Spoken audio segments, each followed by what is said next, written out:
love a good cup of coffee as much as I do, then this one is going to be, it's going to be a stake to the heart for you. I'm sorry, but I too at one stage had a questionable caffeine habit, and I didn't recognize it or realize it at the time, but my caffeine consumption, even though it was, okay, maybe 4 or 5 cups a day, I didn't think it was impacting my sleep. I didn't think it was impacting my energy levels throughout the day, because caffeine is supposed to give you energy, right?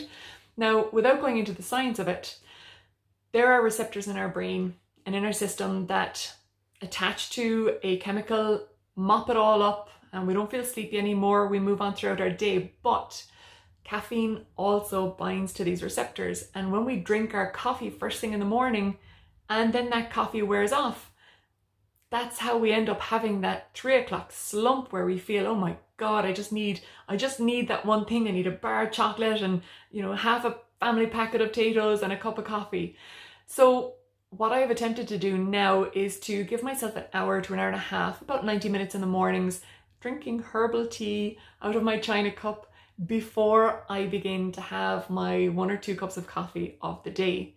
Now, you might feel that's impossible, but if you're waking up in the morning and you are dragging yourself out of bed, we need to go back and look at the previous 2 sleep videos we've looked at. How much sleep are you getting and what are your barriers to sleep?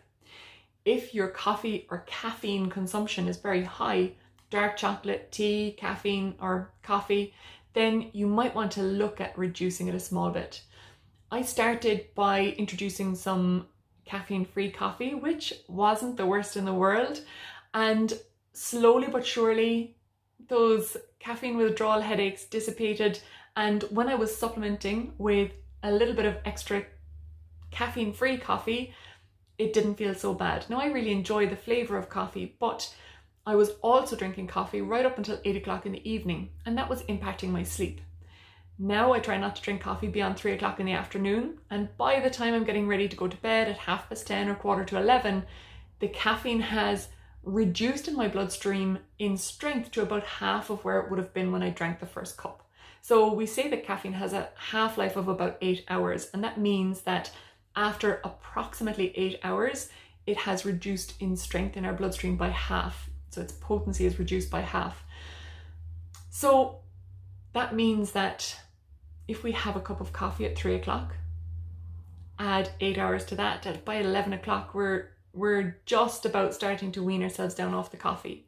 So I try to make sure I don't drink anything beyond that. Your task for today is to look back at your caffeine consumption. Take tea on board, take coffee on board, whatever else, any drinks, any Monster, anything at all like that that you consume throughout your day. And look at when you have your first dose of caffeine in the day. Is it about 90 minutes after you wake up? And look at when you have your last dose of caffeine for the day. Try to make sure that it doesn't happen after 2 or 3 o'clock, depending on what time you're planning on going to bed. Your last dose of coffee should be a little over 8 hours before your planned bedtime, so that it doesn't interfere with your sleep. So guys, that's your challenge. Look at your caffeine consumption, and if you feel you need to reel it in, other nice drinks that you can have are herbal teas, hot chocolates. There's loads to choose from. So that's it for today.